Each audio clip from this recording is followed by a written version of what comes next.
भारतीय जनता पार्टीचं जे वैचारिक अधिष्ठान आहे ते राष्ट्रीय स्वयंसेवक संघाच्या अधीन आहे।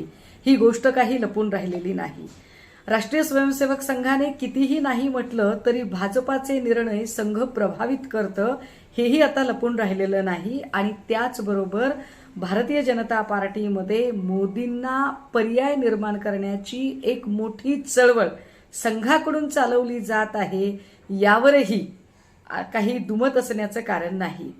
याचाच परिणाम म्हणून 15 ऑगस्टला नरेंद्र मोदी यांनी राष्ट्रीय स्वयंसेवक संघाचा एनजीओ म्हणून उल्लेख करणे हा वरवर जरी गौरव वाटत असला तरी एकूण विरोधकांच्या टीकेच्या केंद्रस्थानी संघाला आणणे हाच त्याचा अंतस्थ हेतू होता।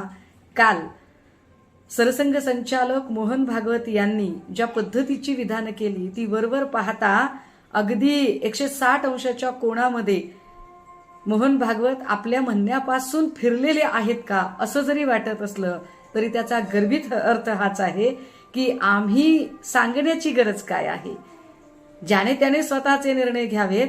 मला संघाने सांगितलं तर मी तात्काळ घरी बसेन किंवा मला संघाने सांगितलं तर मी काम करायला तयार होईन।